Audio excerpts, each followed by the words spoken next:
Good afternoon, I'm Malcolm Jordan and this is your Midday News Fix for Wednesday the 22nd of May.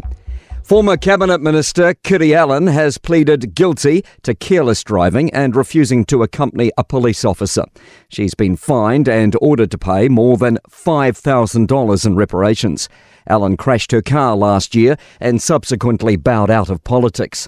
She was today convicted of careless driving in the Wellington District Court and fined $300. Allan has also been ordered to pay $5,296 in relation to the damage to the car that she hit last July. She was convicted and discharged with refusing to accompany a police officer. Promises mental health services will be offered to thousands more youth through a $24 million boost for Gumboot Friday.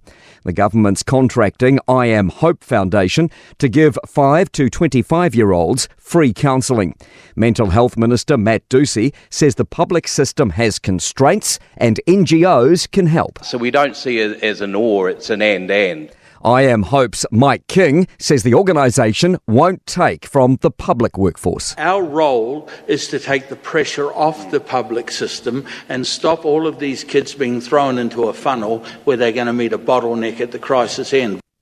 Singapore Airlines has confirmed 131 passengers and 12 crew on board a flight hit by damaging turbulence are now in Singapore. One British man died of a suspected heart attack on the London to Singapore leg as the plane briefly plummeted. Shannon Johnstone reports. The plane was diverted to Bangkok, where 79 passengers and 6 crew remain, receiving medical treatment or staying with injured loved ones. 2 Kiwis are among the injured out of 23 New Zealanders on board. And New Zealand has evacuated 50 people from New Caledonia, where violent unrest continues over electoral change by French lawmakers. A Defence Force C-130 Hercules touched down in Auckland late last night, with more evacuations planned for New Zealanders. 290 have been registered as being there. Fireworks as the defence wraps up in Donald Trump's hush money case. The former president is charged with falsifying business documents after allegedly paying off porn star Stormy Daniels. Trump's chosen not to take the stand, and jurors will next begin deliberating. US correspondent Richard Arnold says there's been no shortage of action. Don Jr., his eldest son, was in court this day for the first time as well, wearing a belt emblazoned with the letters FJB, something Joe Biden, apparently. As a man outside the court screamed, quote, "New Yorkers hate you."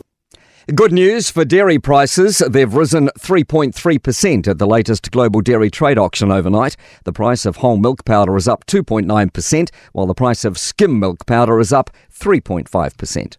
To sport, Sir John Kirwan is fed up with the continued tussle over the running of New Zealand rugby and has called on stakeholders to stop holding the game to ransom at next week's vote on governance at a special general meeting. Mitchell Starks justified his $4.89 million record Indian Premier League price tag with a player of the match 3 for 34 to help Kolkata into the final with an 8-wicket victory over Hyderabad.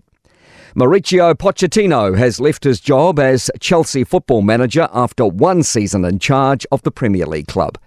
I'm Malcolm Jordan. That's your latest news fix. We'll be back with the next update at 5 p.m. from the Newstalk ZB newsroom.